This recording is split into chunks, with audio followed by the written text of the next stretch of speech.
Ordinara,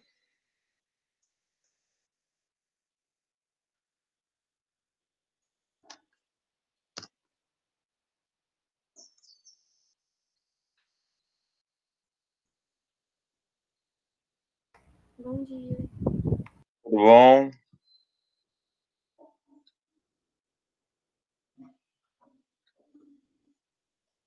Você pintou o cabelo. Oi? Você pintou o cabelo.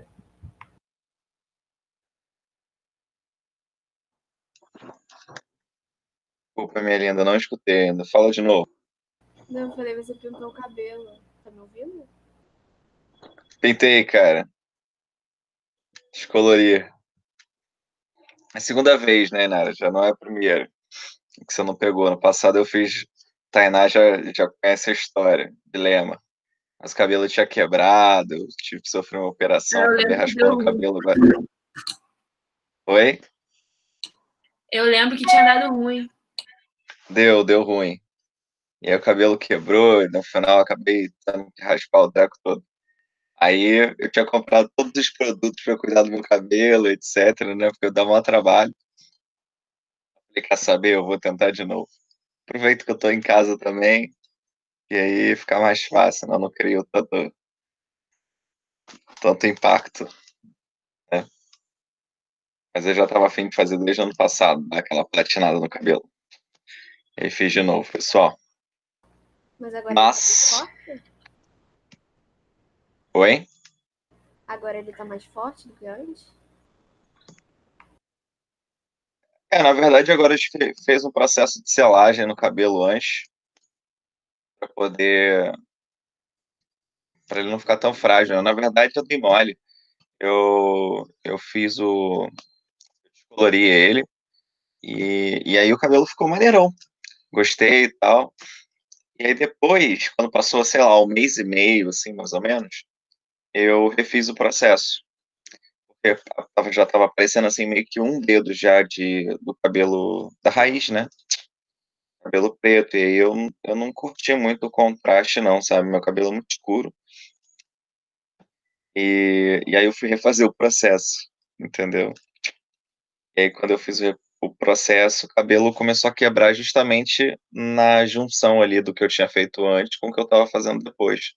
Aí não aguentou, começou a quebrar. Eu passava o pente assim, ele ia destacando, parecia que o caderno assim com aquela folha destacável, sabe?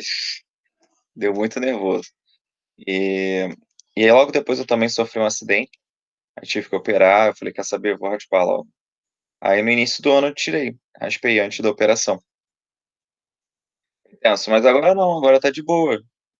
Basta eu não cometer o mesmo primeiro. Eu não abusei tanto, né? Da outra vez eu deixei, a gente fez o processo, sei lá, umas 2 ou 3 vezes para deixar o cabelo bem branco. Dessa vez não, dessa vez eu deixei ele um pouco mais amarelinho mesmo, sabe? Tendendo ao perolado. Então, não foi tão agressivo. E, e aí agora é só não repetir o mesmo erro de refazer o processo. Deixar ele o natural vindo e, enfim, é isso. Eu curti enquanto tá aí a brincadeira.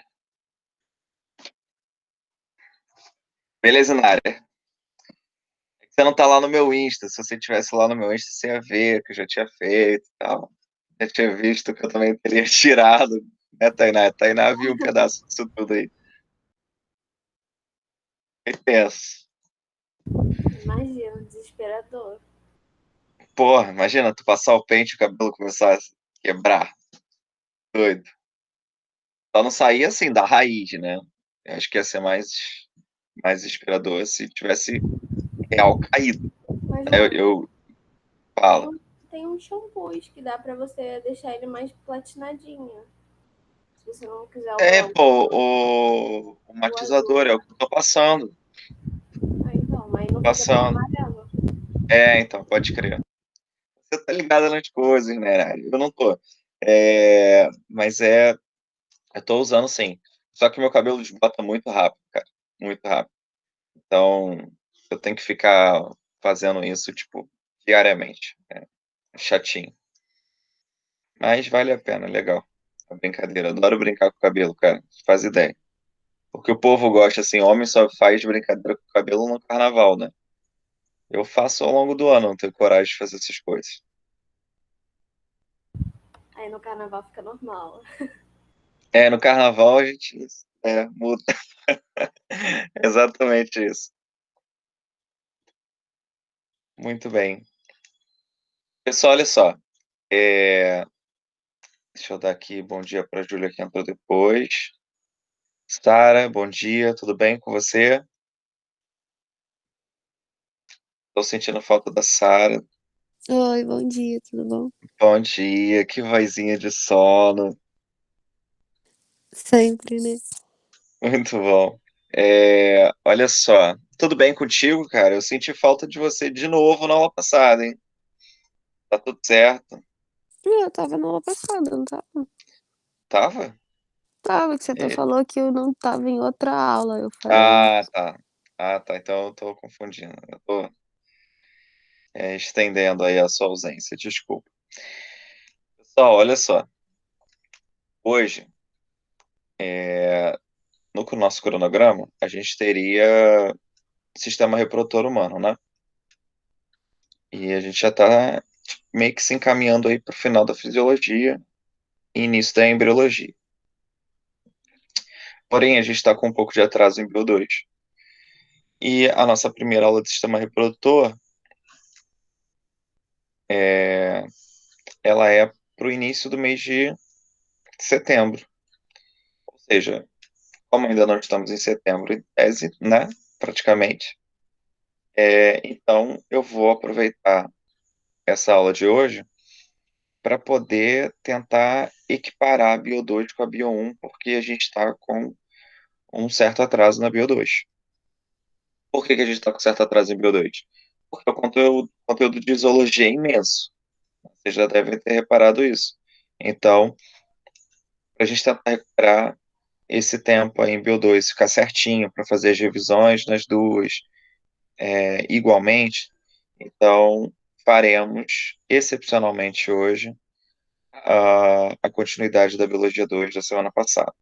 Eu preciso só confirmar com vocês, porque se eu não me engano, né, a gente viu esse conteúdo na quinta-feira e eu falei sobre moluscos e anélidas. Confirmem para mim, por favor.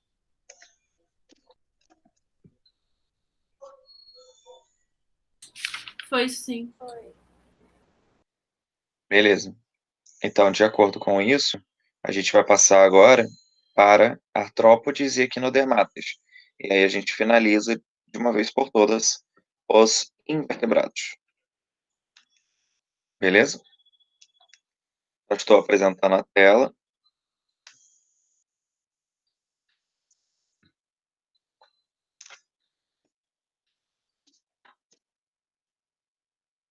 Vou disponibilizar para vocês o material.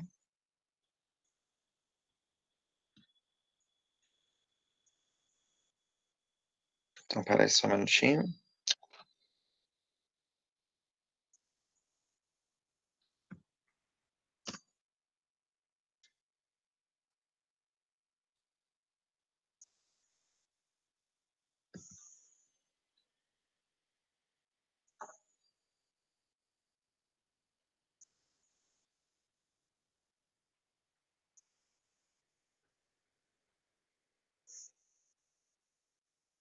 Bom, coloquei o material lá no grupo para vocês, tá?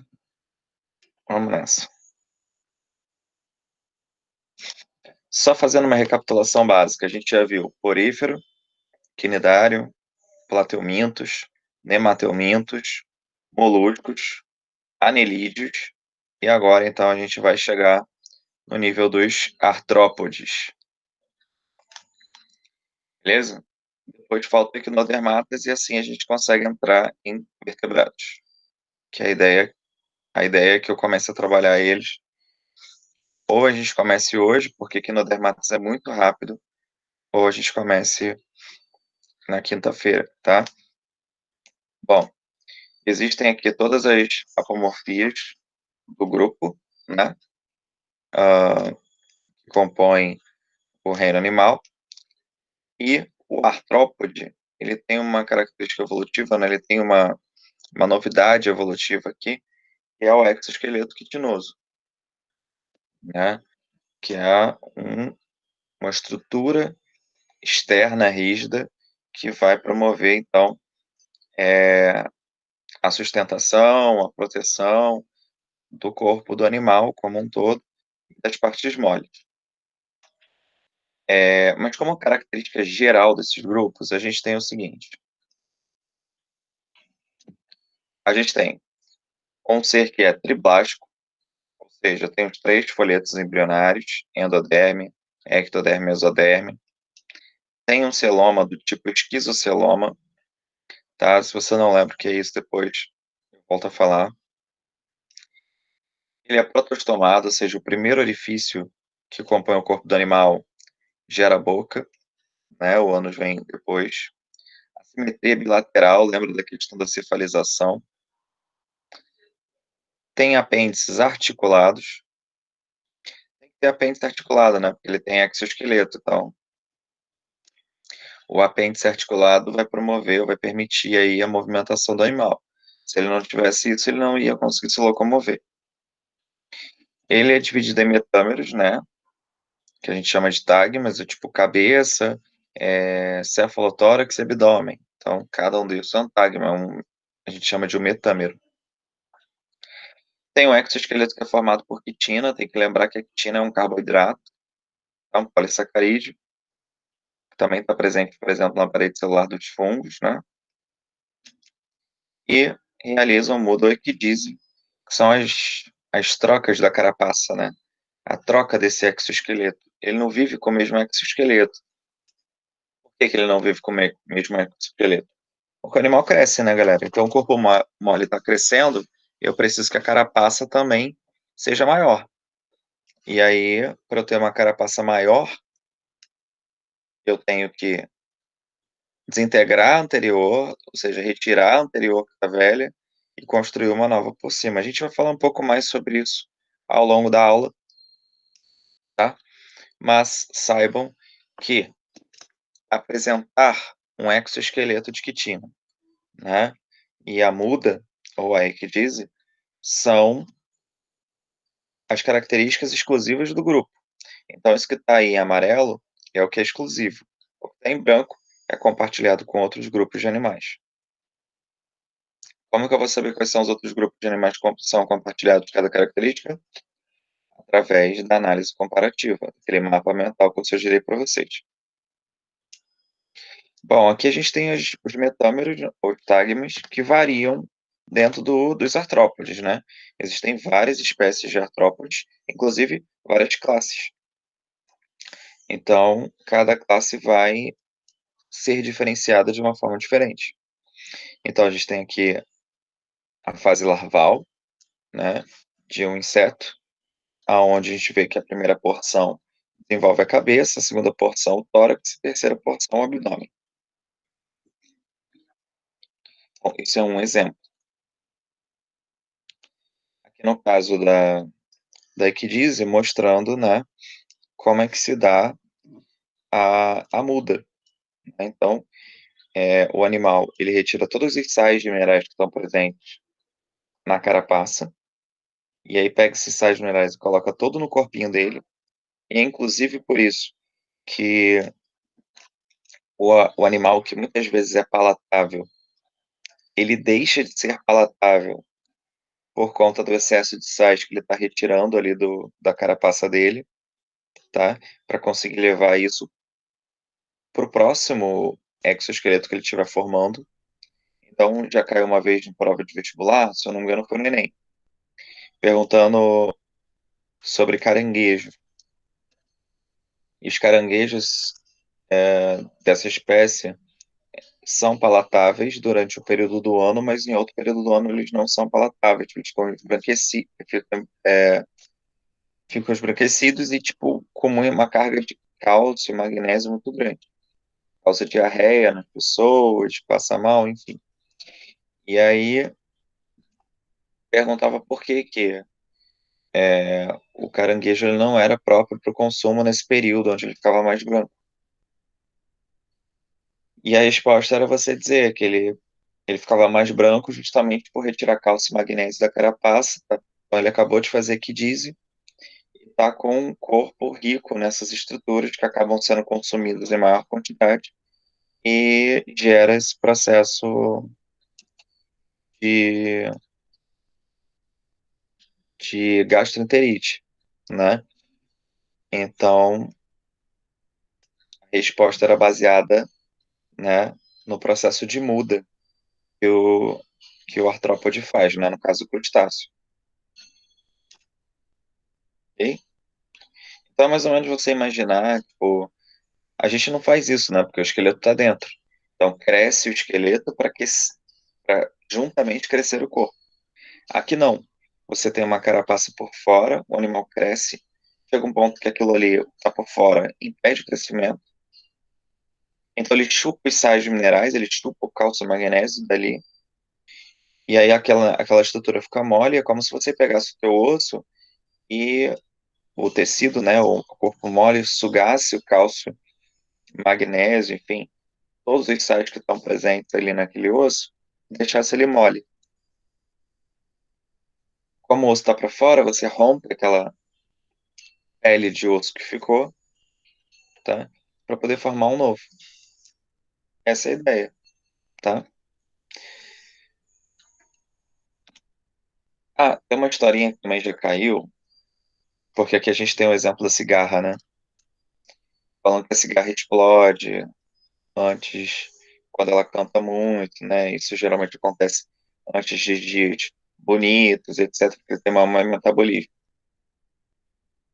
Na real, a cigarra não explode, né? Essa é uma lenda, porque as pessoas não veem o processo da que dizem. Por que que elas dizem que a cigarra explode? Porque você vai, isso geralmente elas têm esse processo de muda durante a noite. Então, durante o dia você vê a cigarra lá paradinha. No dia seguinte, quando você volta, só tem a carapaça aberta, né? E a cigarra mesmo foi embora. Então, as pessoas dizem que a cigarra explode durante a noite ou antes do período reprodutivo. Isso, na verdade, não existe, tá? Isso já foi tema de prova, então estou repetindo para você saber. Existe uma curva de crescimento que é intervalada, né? Então, o animal cresce, para e assim por diante. Ele não é um crescimento linear, né? Ele é um crescimento periódico. E esse intervalo entre crescimentos é o que define o período de muda. Então, o período de muda é justamente quando eu finalizo um processo de crescimento, então a minha taxa de crescimento está finalizando, e aí agora eu vou começar a fazer a troca dessa carapaça, desse exoesqueleto, ok? E aí, por exemplo, se você tem esse gráfico e mostra ali dois períodos de crescimento, eu posso contar, né, o tempo de vida do animal de acordo com o número de mudas que ele faz, tá? Então, quanto mais mudas, mais tempo de vida. Bom, dentro dos artrópodes, a gente sabe que, eu já falei isso na aula de molusco, né, que é o segundo maior grupo. Aqui a gente tem o primeiro grupo, né, em relação à quantidade de animais, né, e diversidade também, né? Os artrópodes, eles estão em maior quantidade no mundo. Tem mais ou menos, aí tem um trabalho, um artigo científico que fala que existe para cada ser humano, acho que 20 e poucos insetos, para cada um de nós. É muita coisa, né? Se você pensar na população mundial humana, né, em torno de bilhões, na casa de 10 bilhões de gente, você tem mais ou menos aí 20 vezes mais, 16 bilhões de insetos. É muita coisa, né, cara? Basta você ver eventos pontuais, como teve lá a nuvem de gafanhotos há pouco tempo. Isso pode ser tema de prova, né? A nuvem de gafanhotos, etc. Trazendo, então, essa temática, contextualizando ela para o que a gente está vivendo, né? E Então, quais são os grupos? Como é que eu classifico? Bom, os mais antigos, né, são os queliceratas. São aqueles que têm quelícera, tipo um negocinho assim na frente para poder comer, pegar o alimento. Não é para poder picar, não, tá? É para poder pegar o alimento mesmo. São as aranhas, escorpiões, carrapatos e ácaros. Essa quelícera, ela funciona como uma mandíbula, né? Na real, o grupo que vem depois é justamente o mandibulado, que começa com os crustáceos, né? Depois vem os diplópodes, que é gongolo, piolho de cobra. A gongolo é mais fácil de ser visualizado, os outros dois, que é o emboá ou piolho de cobra, é um pouquinho mais complicadinho de ver. Mas existem, então, por aí, né? Tem as centopeias lacrais, que fazem parte dos quilópodes, que é o grupo irmão dos diplópodes, e o penominante, mais derivado, né? São os insetos. Então, a gente vai falar um pouquinho de cada um deles. Ok? Bom, então aqui tem alguns exemplos de quelicerados, os microscópicos e os macroscópicos. A exemplo da nossa amiga aranha, beleza? Então, a gente tem aqui um indivíduo octópode, né? E tem algumas estruturas que são interessantes a gente analisar. Por exemplo, os olhos simples. Se você olhar os olhos de uma aranha, você vai ver que existem ali um conjunto de 8 olhos. Só que você poderia falar que isso são olhos compostos. Na verdade, não é. Isso são olhos simples. Porque um olho simples é aquele olho que vê a imagem em sua totalidade. Tipo, se você fecha um olho seu e só enxerga com o outro, né? A imagem continua sendo a mesma. É óbvio que você diminui um pouco a amplitude, mas a imagem é igual, né? O campo de visão ele não destoa tanto. Um olho composto é um olho que pega um pedaço da imagem só. É como se fosse uma televisão de LED. E você tem ali um pedaço, digamos que alguém jogou um copo na televisão e queimou a televisão, mas ela não queima em sua totalidade, ela vai queimar os pixels daquela região que foi queimada. Então isso é um olho composto, né? Um olho simples, né? Se uma televisão formada por um olho simples seria uma televisão onde eu jogo o copo numa parte da televisão, a televisão inteira queima, porque a estrutura é uma só. Então, se uma parte é danificada, ela para como um todo. Então, aqui você tem vários olhos, mas são olhos simples, ou seja, todos compõem uma mesma imagem, tá? Isso. E por que que eu tenho vários, se é a mesma imagem? Para amplificar o poder de visão da aranha, do animal. Então, quanto mais olhos eu tenho, né, olhos simples, mais eu vou conseguir entender o meio com maior nitidez, com maior precisão. Ou seja, eu capturo imagens numa velocidade muito maior. E o animal que tem que ser rápido, né, ou que vive num ambiente escurecido, ele precisa disso para conseguir fugir de predadores, para poder se esconder, né, e, obviamente, predar as suas presas. Uma outra coisa, a gente tem as quelíceras. No caso da aranha, essas quelíceras elas podem ter, sim, uma projeção de um aguilhão. O aguilhão, sim, é para ferroar, né? É para poder penetrar o veneno no indivíduo. Então, nem toda quelícera vai ter essa função. No caso da aranha, tem, tá? Não são todas as aranhas que promovem isso, tá? São peçonhentas, ou seja, que tem veneno. Mas alguns grupos possuem, sim, essa questão. O ânus fica na projeção final do abdômen, tá? E do lado do ânus, ela tem dois traquinhos chamados de fiandeiras. As fiandeiras é onde ela tece a teia, tá? Então, não é tipo o Homem-Aranha aqui na mãozinha, né? Então, aqui a gente tem uma imagem. É para que a posição dos olhos é interessante, né? Tem umas mais superiores, inferiores, lateralizadas, justamente porque as aranhas precisam de uma imagem que tende aos 360 graus. Como que tende aos 360 graus? O lado direito pega 180 graus para o lado direito e o outro 180 graus para o esquerdo, tá? Além disso, o posicionamento em cima, no meio e embaixo também dá uma ideia de visão de profundidade. Então, ela consegue enxergar em todas as posições, né? Ela está meio que deitada ali na posição horizontal, ela não é vertical. Então, se vem um animal por cima para predar ela, ela tem que estar atenta. Então, esses olhos superiores servem justamente para poder ver o que está acontecendo acima dela. Beleza?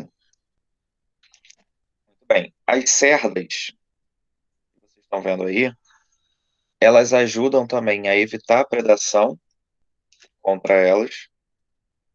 Então, animal que pise, né, o que esbarre, e ela de repente não tem identificado, vai ter espetadinho ali, tá? Então, é uma forma de proteção. E os pelos, né? Você vê ali cerdas e pelos, né? Os pelos servem para evitar a desidratação, reter a umidade. Então, várias delas vocês vão encontrar isso, né? Então, existe um grupo muito diverso dentro dos queliceratas, né? Principalmente das aranhas. Existem aranhas, inclusive, que são adaptadas a outros tipos de ambiente, né? Ao invés só dessas, assim, mais peludinhas, que é mais comum em regiões úmidas, né? Essas aqui são mais perceptíveis em regiões áridas, em regiões desérticas. Então, você diminui a quantidade de pelos, aumenta a quantidade de espinhos, né? Então, vai favorecer a evitar a perda de água, por exemplo. Os pelos também tem uma questão sensorial, tá? Então, bate o vento ali, o movimento de um animal estimula com que ela sinta ali a presença da passagem de um animal maior do que ela. Beleza? Essa gotinha d'água em cima da aranha é só para vocês terem uma ideia de que a visão tende aos 360 graus. Então, justamente pelo posicionamento dos olhos.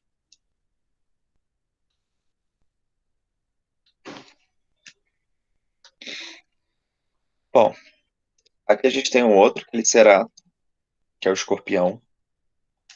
Eles têm um pálpito, que é tipo o hashi lá da comidinha japonesa. Ele pega o alimento por ali para levar até as quelíceres. A quelícera seria meio que o dentinho, porque ele não tem mandíbula, né? A forma de proteção dele de ataque é o ferrão, que fica depois do abdômen, que a gente chama de pós-abdômen, que é a cauda. E na parte torácica, a gente encontra a placa genital, né, que são dois pentes, assim, são duas estruturas formando um pente, é por onde esse animal se reproduz. Então, é interessante, essas partes que eu estou destacando para vocês, é interessante para vocês fazerem uma anatomia comparada dos animais. Então, aqui duas espécies de escorpião, uma coisa interessante a falar é em relação ao veneno presente no aguilhão, né? Geralmente, os venenos mais poderosos, ao contrário do que o senso comum diz, é que animais menores possuem venenos mais potentes do que aqueles que são escorpiões maiores, né? Justamente para compensar o tamanho. Então, só um minutinho. Então, quanto maior o animal, tende, tá? Isso não é uma relação direta, mas tende a ter um poder de veneno um pouco menor do que se comparado com os menores. Aqui a gente tem a morfologia interna de uma aranha, né? Que eu preciso destacar para vocês aqui. É o poro genital, onde fica, né? O pulmão. Então, reparem aqui como é que funciona. Ela tem uma fusão entre o pâncreas e o fígado, a gente chama de hepatopâncreas. Bom, as fiandeiras, que ficam aqui no final próximo do ânus, é basicamente isso que a gente precisa entender.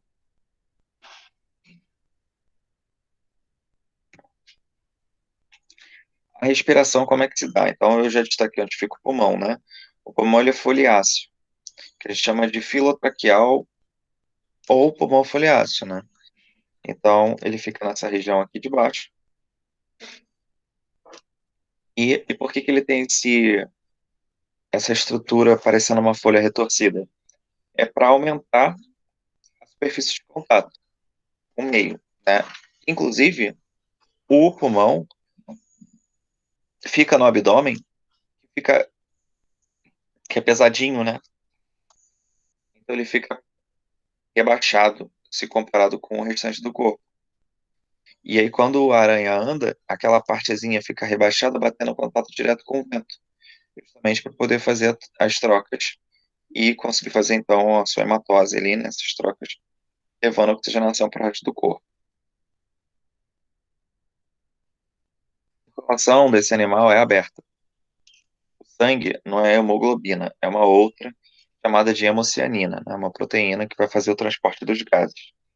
A circulação aberta limita o tamanho do animal, lembra disso, né? Ou a velocidade dele. Como esses animais não são grandes, a gente encontra aranhas que são extremamente rápidas, porém são pequenas, né? Quanto menor a aranha, mais rápida ela tende a ser. Você já deve ter visto aquela papa-mosca que ela fica pulando assim, extremamente rápida. Né? Uma caranguejeira nunca vai fazer aquilo.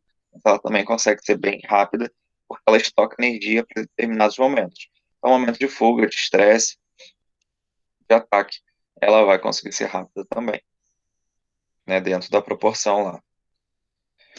A excreção é feita por túbulos de Malpighi e glândulas coxais, a gente vai ver isso para frente.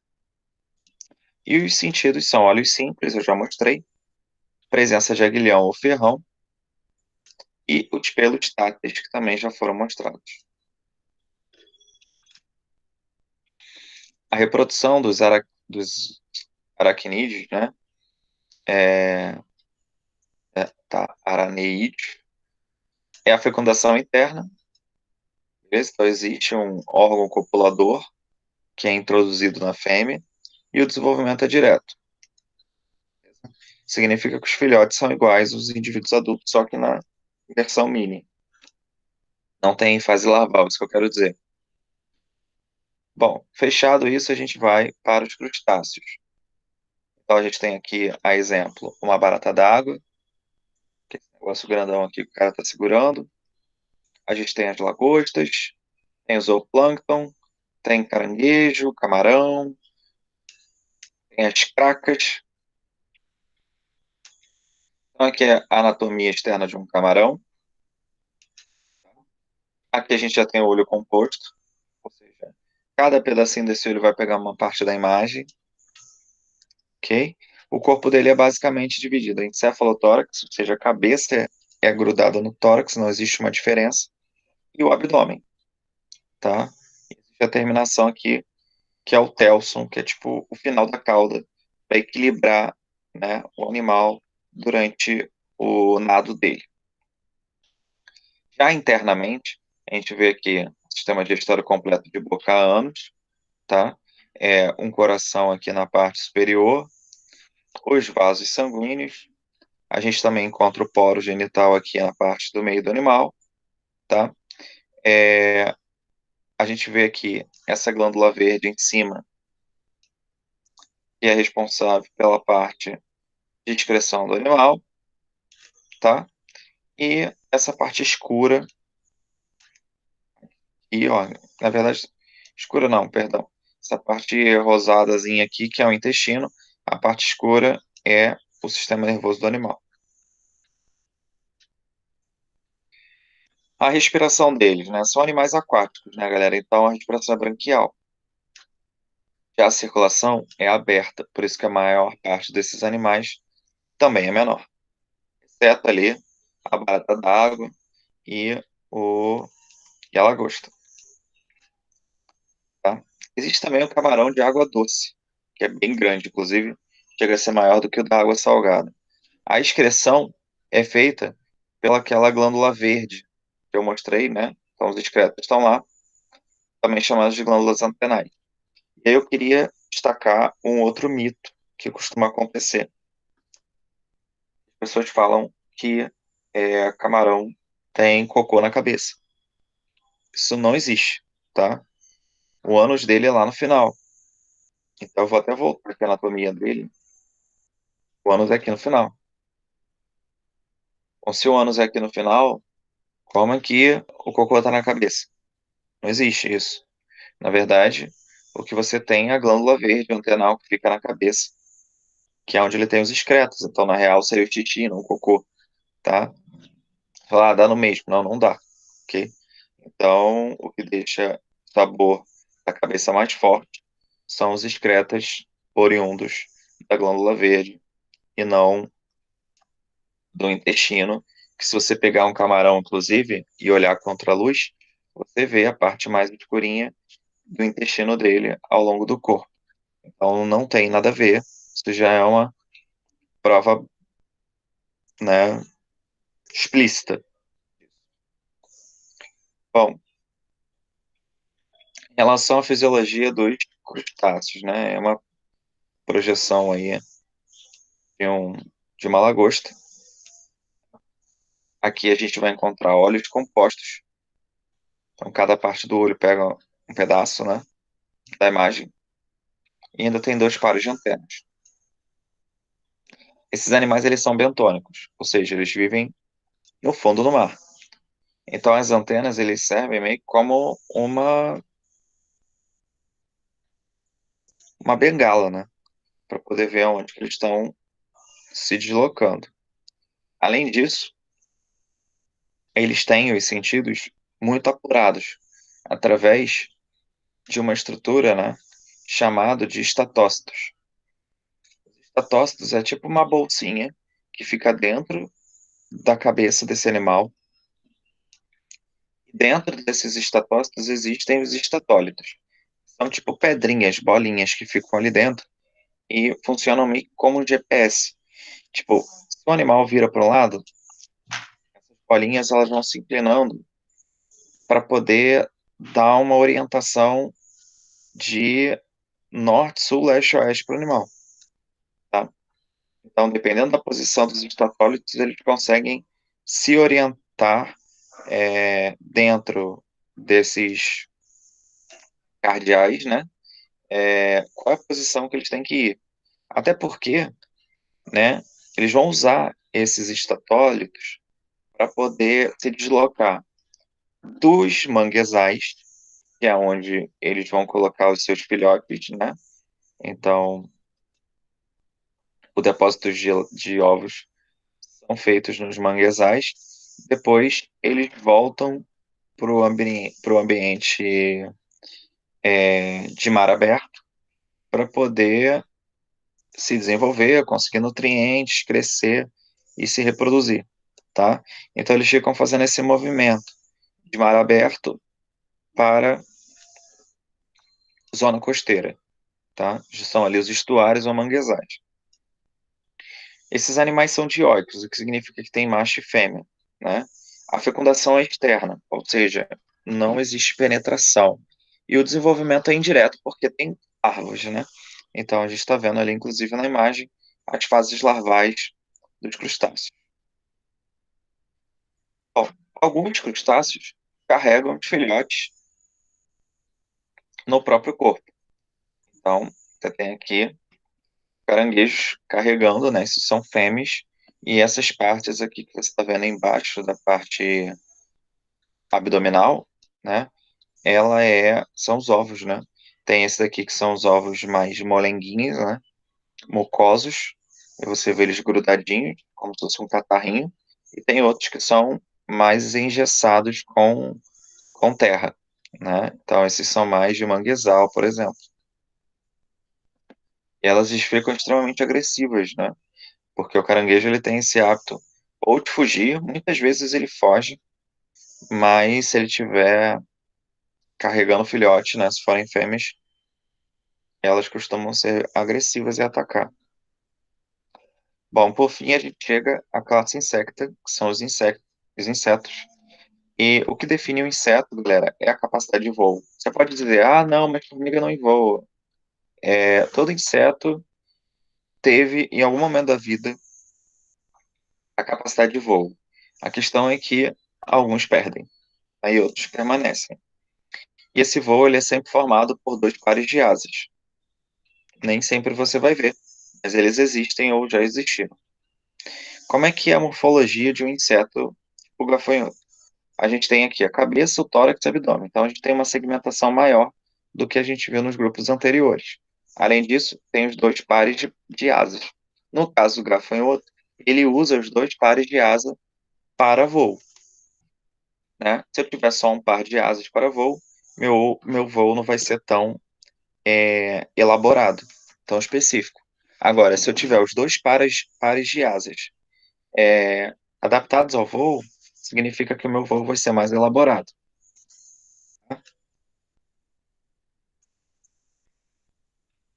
Bom, então aqui um exemplo.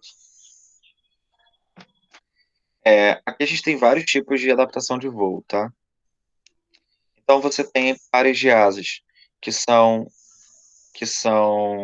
voltados para camuflagem, por exemplo, o bicho-folha.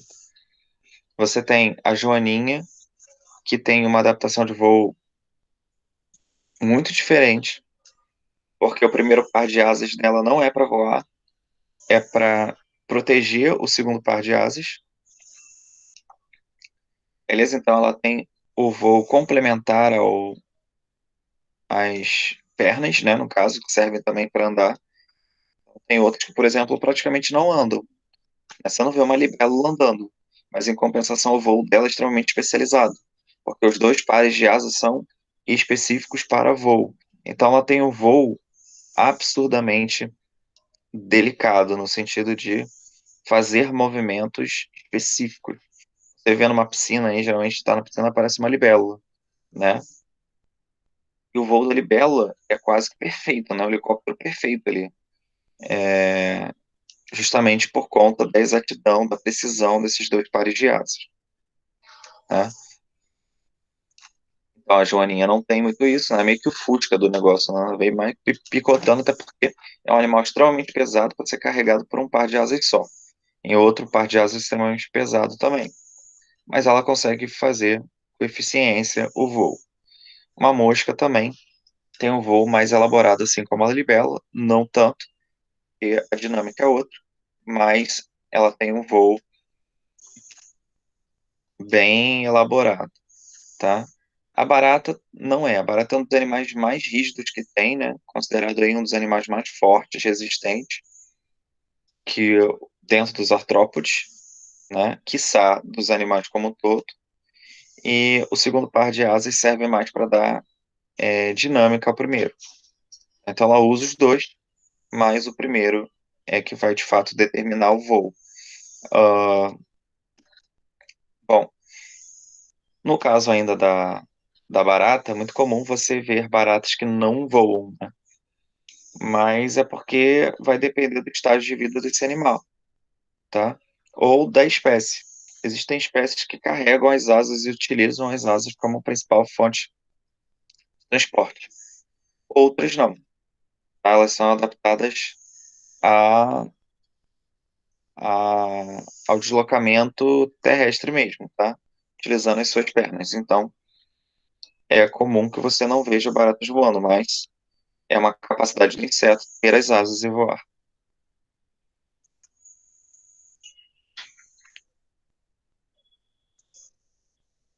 Bom, outros tipos de insetos utilizam, né, as suas asas como atrativo reprodutivo, né? Então, esse é um exemplo aí de atração reprodutiva que é muito comum em borboletas e mariposas. Aqui, só para mostrar a diferenciação de asas, né? Então, sempre são dois pares de asas, mas em alguns, tipo a libélula, são dois pares de asas membranosos para voo. No caso da joaninha, é um par de asas modificados de proteção e o segundo par de asas membranosos para voo. Aqui é só para você ver a leveza, né? A estrutura, como ela é delicada. A exemplo dessa libélula aí, tá? Então existe uma aerodinâmica no corpo do animal, né, que é afunilado e com essas levíssimas asas, porém com uma estrutura, né, uma musculatura muito grossa para conseguir dar conta de sustentar o corpo desse animal. Uma questão interessante aqui da morfologia de um gafanhoto, né, exemplo de um inseto, são os corações. Repara a quantidade de estruturas que é formado o coração, né? Basicamente são 9 corações ali, que bombeiam, né, e aumentam a pressão arterial desse animal para criar uma taxa de trocas gasosas absurda. E assim ele consegue fazer uma respiração celular, né, sem precisar entrar em metabolismo anaeróbico. Perdão, desculpa. Imagina um animal ter cãibra durante o voo, ia ser bem complicado, né? Então ele não pode se dar o luxo de entrar em fermentação. Então a hematose dele tem que ser muito eficiente. E por isso o sistema cardiovascular também tem que dar conta, transportar esse oxigênio para todas as partes, principalmente aquelas que conduzem o voo. Beleza?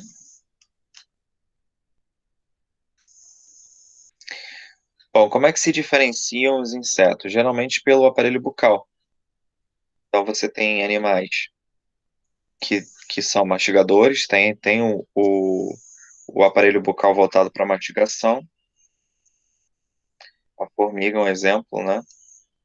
E provavelmente você já deve ter sido, né, mordido por uma formiga. Dói horrores, né? E é justamente isso daí que ela faz com a gente. Ela grampeia o dente que é serrilhado e puxa. Então, causa um processo inflamatório micro, mas se você tiver vários, é problemático. Aqui no caso de uma abelha, né? Lembrando que o ferrão da abelha fica atrás, não na frente. Inclusive, eu li uma matéria esses dias muito interessante, falando por que que a abelha morre depois que ela dá a ferroada. É porque muitos órgãos internos estão aderidos ao ferrão. Então, quando ela ferrou alguém e tira, né, o ferrão ele só entra, ele não sai, porque o ferrão ele é serrilhado. Então, ele foi feito para projetar e grudar, mas quando ele é puxado no movimento invertido, ele não sai, então ele destaca. Só que quando ele destaca, ele sai junto com os órgãos internos, com as tripas, né? É óbvio, você não vai ver isso, né? Eu não vou ver isso, mas é o que acontece. Então, o animal acaba morrendo segundos ou minutos após a ferroada. E quem faz a ferroada são os operários, né? Então, isso é uma forma de proteção para a colmeia como um todo. Então, quando elas se sentem ameaçadas, os operários fazem esse ataque para proteger a rainha da colmeia. No caso da borboleta, a gente também não consegue ver pequenininho, mas ela tem essa língua imensa, né? Na verdade, é a maxila dela, para poder fazer a captura do néctar, né? Então, esse é um tipo de aparelho chamado de lambedor sugador, beleza? E isso não é uma coisa que cai em prova, assim, oh meu Deus. Mas é interessante que você saiba que a classificação dos insetos é feita dessa forma, tá? Através de seus aparelhos bucais você consegue identificar o grupo que ele pertence. A respiração traqueal são buraquinhos que tem na parede do corpo desses animais e leva oxigênio direto para as traqueias. E as traqueias vão levar esse oxigênio direto para os músculos. Então não tem que passar pelo pulmão e para o sangue, não tem esse contato com o sangue, é direto com a musculatura. Isso é bom? É ótimo, porque o cara faz respiração celular direto, entendeu? Então, e não precisa de sistema circulatório para fazer transporte de oxigênio. Pelo menos não para o voo, ele pode até fazer para outras partes do corpo, mas para o voo não, tá? E aí como é que funciona o inseticida, né? O inseticida, ele tem moléculas que vão impedir a contração muscular. E aí, quando esse animal respira pelo corpo, você joga aquela substância em cima dele, ele respira, isso vai direto para o músculo, contrai e não relaxa mais. Então é assim que o inseticida costuma a matar os insetos. De uma forma bem cruel. É mais ou menos como se um ser humano estivesse tomando chumbinho. Eu acho que eu falei já a questão do chumbinho para vocês, né? Bom, a circulação é aberta, mas lembra que tem as traqueias, então, mesmo com circulação aberta, esse animal, ele é bem rápido. A cavidade intestinal é no final do corpo, próximo do ânus. Tem os túbulos de Malpighi que são associados a ele para fazer excreção. Então, eu tenho que meio aqui uma excreção associada ao processo de digestão. O sistema nervoso é formado por gânglios ao longo do corpo, o que permite que cada par de pernas tenha uma certa independência, assim como as antenas, assim como as asas, e tem os cordões nervosos que os conectam, né, criando uma certa estabilidade na organização dos movimentos. Aqui a gente tem os óleos compostos, né, que é uma característica evolutiva interessante, que faz com que a visão desse animal esteja extremamente especializada, que é o caso da abelha, da libélula. Como não existe voo perfeito sem uma visão perfeita, tá? Para você ter um voo perfeito, você tem que ter uma boa visão, porque o voo perfeito, né? Quando eu digo voo perfeito, voo elaborado, tá? Porque na verdade o voo da Joaninha é perfeito para ela, o da libélula é perfeito para ela também. Então, meio difícil falar sobre essa questão de perfeição, mas eu posso falar de elaboração, né? Quanto mais elaborado, quanto mais o animal faz movimentos, eu não sei outra palavra que seja elaborado, tá? Seja muito preciso, né, em alta velocidade, ele vai demandar um, uma conjuntura ocular muito especializada. E aí, nesse caso, são os óleos compostos. Então, você vai encontrar na abelha, na mosca, na libélula, esse tipo de óleos. Esses óleos, eles captam uma imagem de 360 graus, uma imagem 3D, né? E, e é uma imagem que é pega por cada hexágono, elas são formadas por hexágonos. Cada hexágono corresponde a um pedaço de uma imagem diferente, e em sua totalidade, a gente tem uma imagem complexa formada pelo conjunto desses óleos.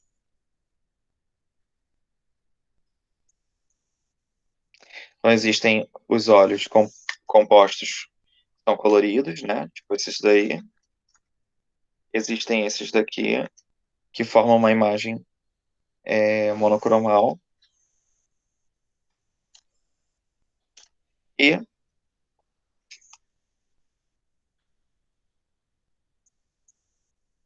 no caso aqui da barata, a gente tem os olhos simples. Os sentidos. Olhos compostos, um par de antenas, pelos olfativos. Pelo olfativo é legal, porque são essas que tem, parece o narizinho dele, mas na verdade é para sentir a composição, né, dos odores que estão no meio. Então, esse daí é uma característica interessante deles. E os pelos táteis. Pelo tátil, você já deve ter visto na mosca, que é aquele que ele fica esfregando uma perninha na outra, né? Ele faz isso, galera, para identificar o teor, né, da substância que ele tá tendo contato. Então, é açúcar, ele vai primeiro identificar o teor através disso, é uma questão sensorial. E aí depois, uma vez feita a identificação, é açúcar, é energético, pode ser consumido, aí ele leva isso até a boca. Então ele não está tramando nenhuma ideia maléfica, tá? Na real, ele está identificando a substância que ele está colocando a mão não, perdão, a perninha, para poder fazer a ingestão. Aqui a gente tem os pelos olfativos, né, que ficam próximos dos olhos.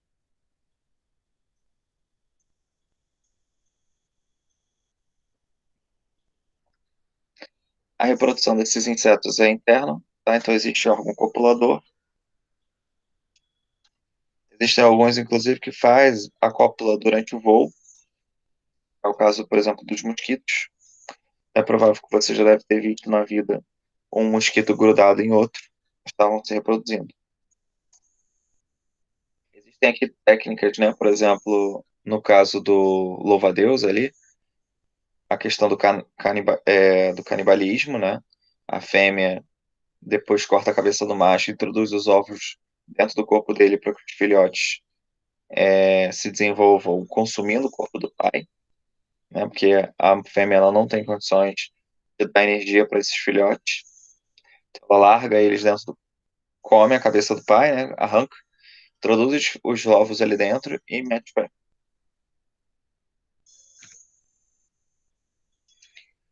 Bom, a gente tem 3 tipos de desenvolvimento dos insetos. Os ametábulos, aquele que não tem metabolismo, o desenvolvimento é direto. A gente tem os hemimetábulos, onde você tem um desenvolvimento semi-indireto. Na verdade, você tem aqui uma ninfa com asas e depois perde as asas quando adulto. Isso que a gente falou, né? No caso de algumas baratas, que nascem com asas e depois perdem as asas. Isso acontece com formiga, isso acontece com cupim. E você tem o holometábulo. Holometábulo. Holo significa todo. Então é o cara que tem metamorfose total. Tá? Então ele nasce larva, vira pupa e depois se desenvolve no inseto adulto. Esse que é o caso da borboleta. É mais evidente. Aqui alguns casos de insetos holometábulos. Tem percevejo, tem a própria borboleta.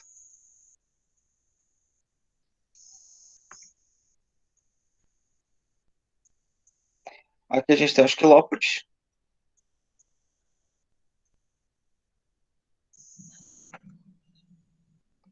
Aqui já os diplópodes, o gongolo.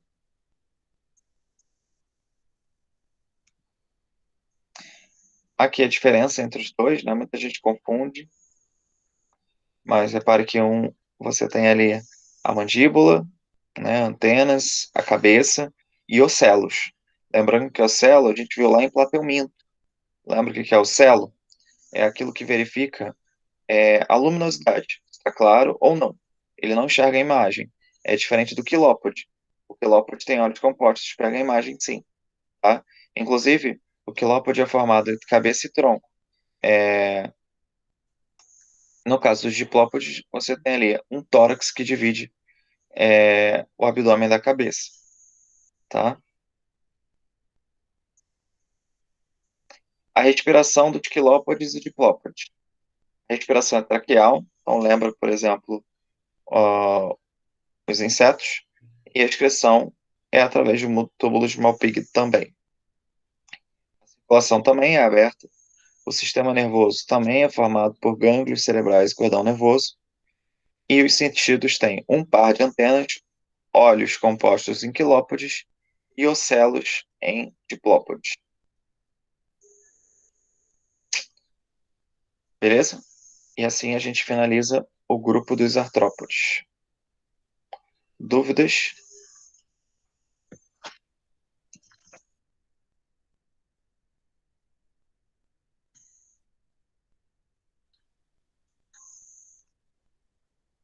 Senão a gente vai passar para o grupo dos equinodermatas.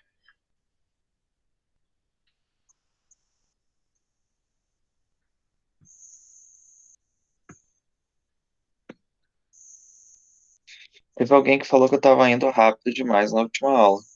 Tá muito rápido, vocês querem perguntar alguma coisa?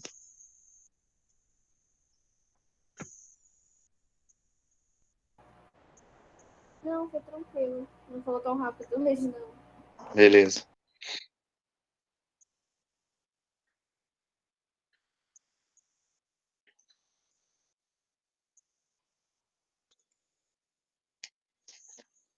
Só um minutinho que eu vou colocar no WhatsApp, no grupo, a aula de agora de equinodermos, tá?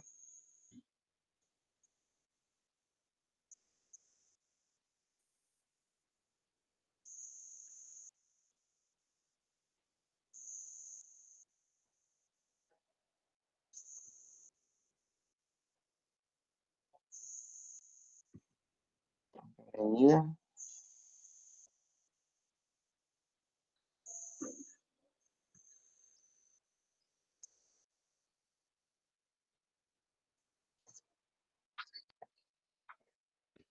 Tá enviando o segundo material agora.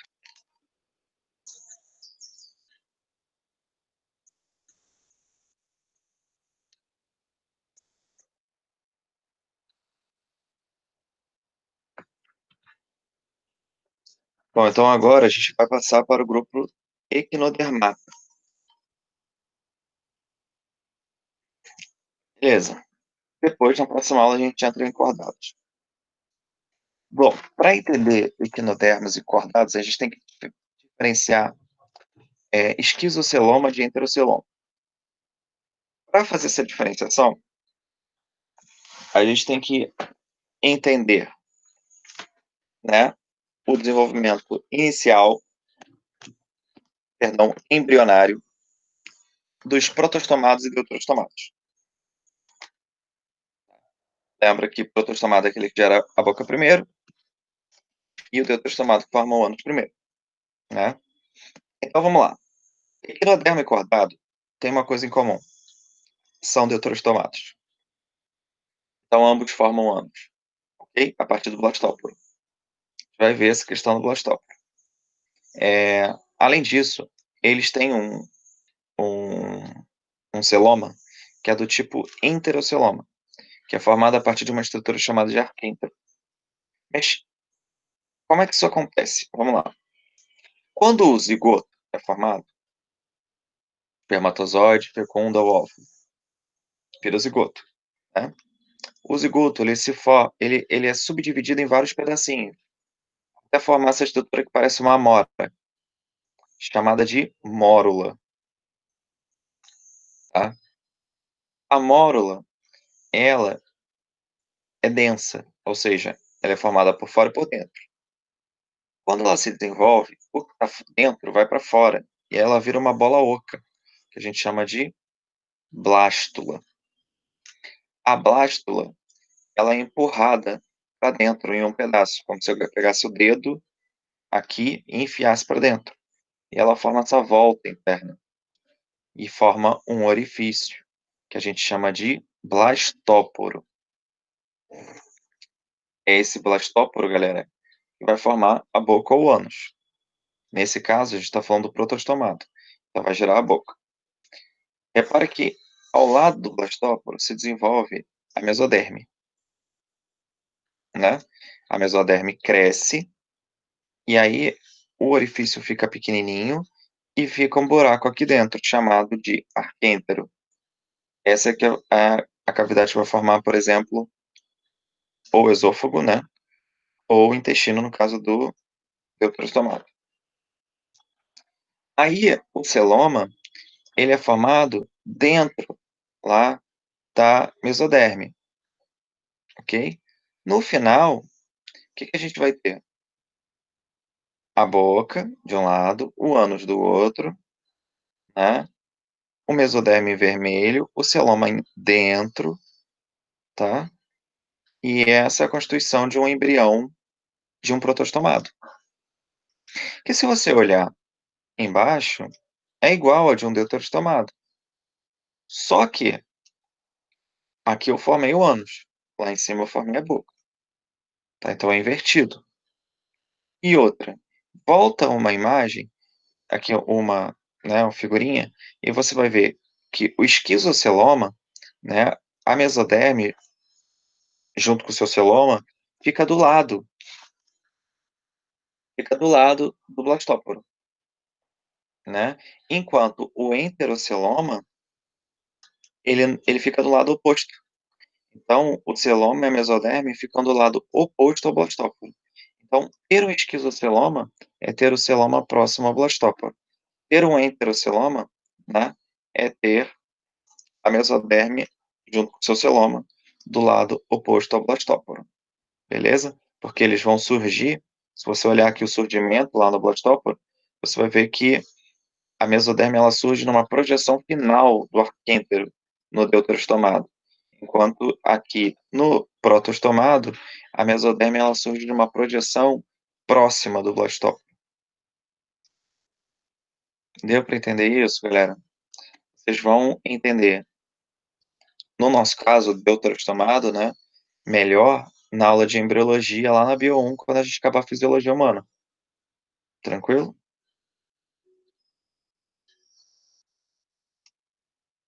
Então, a partir de agora, estudaremos esse carinha aqui de baixo, através dos equinodermatas. Qual é a dica para você nunca mais esquecer quem é o equinoderma? São todos aqueles caras que têm o nome, o sufixo no nome do mar. Então eu tenho estrela do mar, bolacha do mar, serpente do mar, pepino do mar, ouriço do mar e lírio do mar. Quais são as características gerais que eu encontro nos equinodermatas? Bom, eles são todos marinhos e bentônicos, ou seja, vivem no fundo do mar, têm uma simetria radial secundária. Lembra que simetria pode ser ou bilateral, quando é cefalizado, quando não é cefalizado é radial. Ou seja, existe um ângulo aonde eu corto esse animal em pedaços e esses pedaços são iguais. Tá? Aqui é secundária porque eu corto um pedaço do pedaço para ter alguma coisa igualitária. Eles são triblásticos, tem endoderme, mesoderme e ectoderme, são enterocelomados, eu acabei de explicar o que é isso, e deuterostomado. Esses dois tópicos que estão em amarelo são justamente as características exclusivas do grupo. São as novidades evolutivas, né? Apresentam um endoesqueleto formado por placas calcárias que são ou móveis, ou seja, articuladas, ou podem ser fixas também, dependendo do grupo do animal. Então, aqui é um exemplo do revestimento de ouriços do mar, né? Então, ele tem um esqueleto por baixo e por cima ele tem um tecido epitelial que reveste e ajuda a fazer aqueles movimentos dos seus espinhos.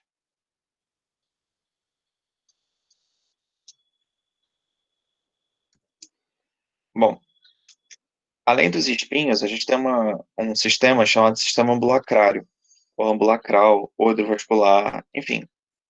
Serve para quê? Para muita coisa. Para locomoção, para alimentação, para respiração. E como é que funciona isso? São tipo os sugadores de água que ele tem, que vai ajudar a sugar a água e trazer os nutrientes que tem ali para dentro do corpo do animal, assim como o oxigênio. Só que quando eu sugo a água num pé ambulacrário, eu estou grudando meu corpo naquele local, porque eu estou fazendo um processo de sucção. E quando eu quiser me locomover, o que eu faço? Expulso a água. Então, projeto a água para fora e ele vai empurrar esses pés para outra região. Então, é assim que o animal se locomove, tá? Pegar uma estrela do mar, tirar do mar, né, da água, e deixar por alguns segundos e virar a sua mão de cabeça para baixo, ele não vai cair. A gravidade não vai fazer com que seja suficiente a queda do animal, porque ela vai criar o poder de sucção da água da sua mão e vai ficar grudada ali. O ouriço do mar também faz isso. Então é bem legal. Você deixa lá na sua mão, vira de cabeça para baixo, e o animalzinho fica grudadinho em você. Demonstra que ele está vivo, demonstra que ele está fazendo o processo de sucção, tá? Ah, uma outra coisa. O ânus né? Por exemplo, na classe asteroide, que é da estrela do mar, é virado para cima, porque a boca está para baixo, é onde ela se alimenta. E outra, as estrelas do mar são extremamente carnívoras. Elas amam, prato predileto é ouriço do mar. Tem uns vídeos no YouTube que mostram as estrelas do mar se locomovendo em fast motion, né? E predando ouriços. É bizarro. Bom, o ouriço do mar, por sua vez, está na classe equinoide. A boca embaixo também, até porque é bentônica. Geralmente vive em rochas. Você vê uns buracos que elas fazem nas rochas, né? Elas têm uns dentes bem proeminentes, assim, que a gente chama de lanterna de Aristóteles. Em cima tem o ânus, os pés ambulacrados são pequenininhos e os, os espinhos são grandões, tá? Geralmente tem mais espinhos na parte de cima, na parte de baixo tem menos. Beleza? Tem essas pedicelárias, que são essas que ajudam também a criar fixação no ambiente que ela vai estar. Beleza? E a epiderme. Aí você pode ter me perguntado, mas cadê os espinhos desse ouriço aqui que a estrela está comendo? O tecido epitelial, né, epidérmico, ele vai segurar os espinhos. Uma vez que ela tenha morrido, não existe mais epiderme, porque foi deteriorado ou consumido. Então os espinhos caem. É por isso que nem sempre você vai ver os espinhos de um ouriço. Além disso, né, nos ouriços, você também tem que ter a presença das bolachas do mar. Outra coisa interessante são os processos infecciosos, né? Tem gente que acha que o ouriço tem veneno, não tem veneno. Mas ela pode apresentar espinhos muito finos, como proteção, tá? Para não serem predados. E aí, por exemplo, se você pisa num treco desse, ele vai te causar um processo inflamatório muito grande. E aí pode sim levar à amputação daquele membro. Por isso que é muito perigoso andar na praia, principalmente em lugares rochosos, sem calçado, tá? Então, foi numa praia, tá andando nas pedras, tem que tomar muito cuidado, tá? Ou se você estiver nadando numa praia de Recife de corais, também é muito perigoso, tá? Você acabar pisando no ouriço aí, beleza? Agora, numa praia, tipo Barra da Tijuca, Ipanema, Copacabana, você não vai encontrar isso. É mais Recife de corais mesmo. Bom, aqui a gente tem a classe Olituroide, tá? Holoturoide, que são os pepinos do mar, né? Que faz relação ecológica de inquilinismo com um peixinho muito pequenininho chamado Fierasfer, né? O Fierasfer mora ali dentro. O pepino paga por isso, não faz diferença, mas o peixinho pode se aproveitar dessa relação para se proteger, tá? Uma outra coisa interessante é que o pepino costuma projetar as suas tripas para fora numa situação de perigo para evitar que ele seja comido, né? E, inclusive, é extremamente rico em proteínas, essas estruturas, né? E o animal não morre, tá? Então, ele põe a tripa para fora e consegue se desenvolver de novo.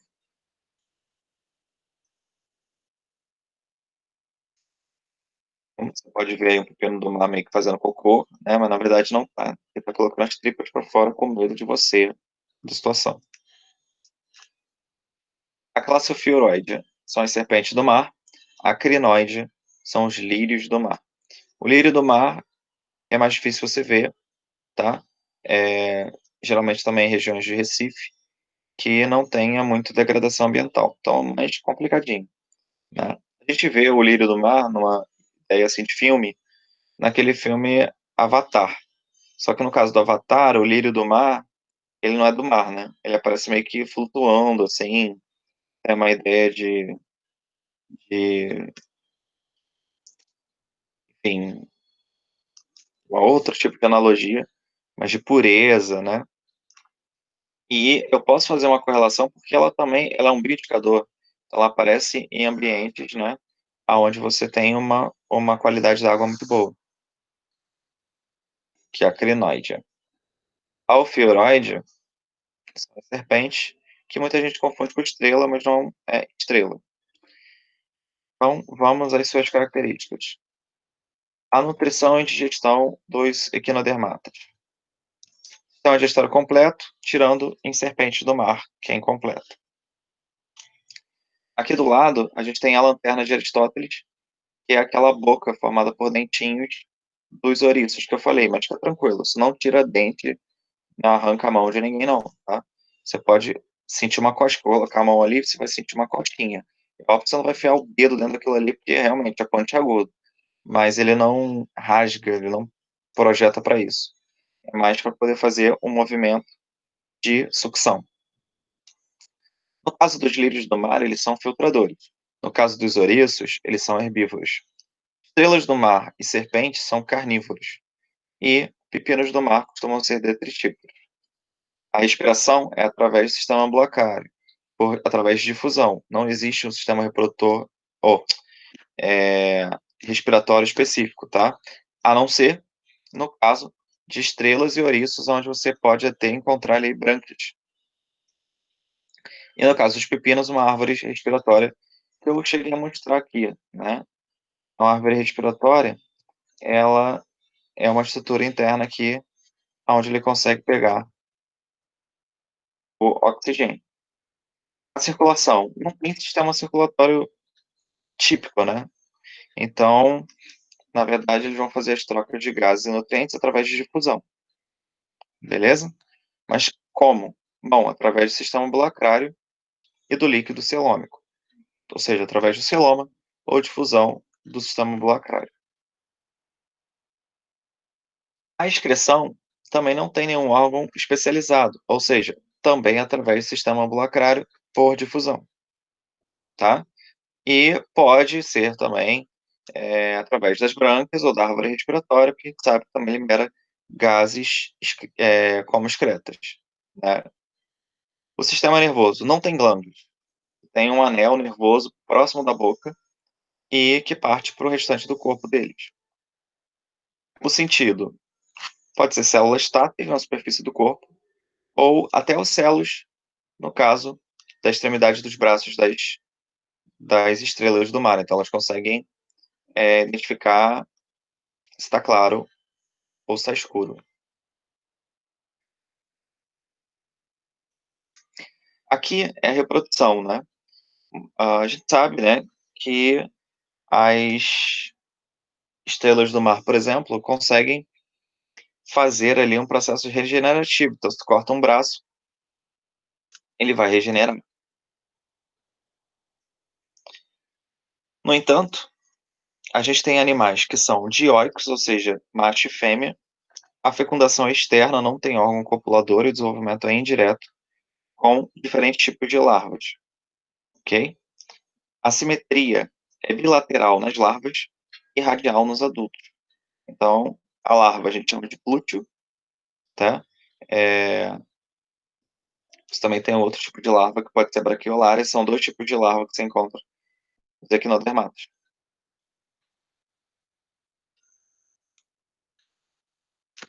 Bom, assim a gente acaba equinodermos e tem o início dos dados. Aqui é mais uma introdução, para que vocês possam entender a aula da semana que vem. Quais são as características dos cordados? Também são triblásticos, de simetria bilateral, também tem metâmeros, também são heterosselomados, também são deuterostomados, também tem endosqueleto. Por que está em branco, amarelo e laranja? Branco é compartilhado com todos os outros animais, né? Todos os outros animais, entre aspas, né? Todos aqueles que a gente viu que era triblástico, bilateral, beleza? Os que estão em amarelo é a comparação com o equinodermata. Então, são características que aparecem dos equinodermos. Em branco, é característica com os outros invertebrados. E o que está em laranja é o que é exclusivo dos cordados. Então, na tua corda, é o que vai gerar depois a coluna vertebral, tubo nervoso dorsal, que é o que vai ajudar a formar o sistema nervoso, fendas faringianas, que é o que vai ajudar, né, a respiração do animal e cauda após-anal para ajudar no equilíbrio do animal. Aqui é a filogenia, ou seja, o cladograma dos cordados. Então, é tipo assim, você viu aquele cladograma dos invertebrados, era um mundo.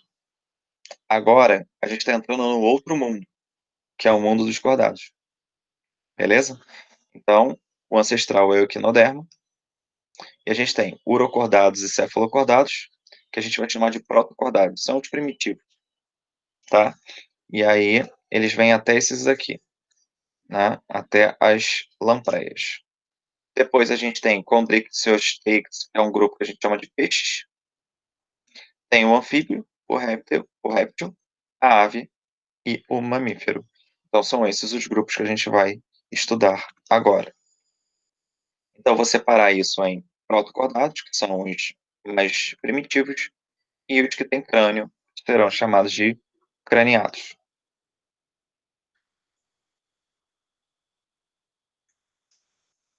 Bom, e aí para iniciar nessa aula, a gente começa falando dos protocordados, né?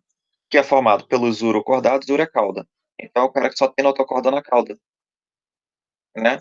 E essa notocorda que está na cauda, só existe cauda nesse cara quando ele está na fase de larva. Quando ele fica adulto, ele perde a cauda, que são essas estruturas aqui. A gente chama de aicídia. Como ele perde a cauda, ele perde a notocorda. Então, ele não tem nem chance de ter vértebra, tá? Então, nem todo cordado é vertebrado, beleza? Então, aqui é a morfologia do urocordado. Então, você vê aqui a presença de uma cauda e a notocorda, que é perdida depois que ele vira adulto. Já no caso dos cefalocordados, a notocorda vai da cauda até a cabeça. E geralmente o corpo do animal ele fica num formato que é próximo do que era larval. Então a gente tem aqui o anfioxo, que é o adulto, né, tipo um peixinho.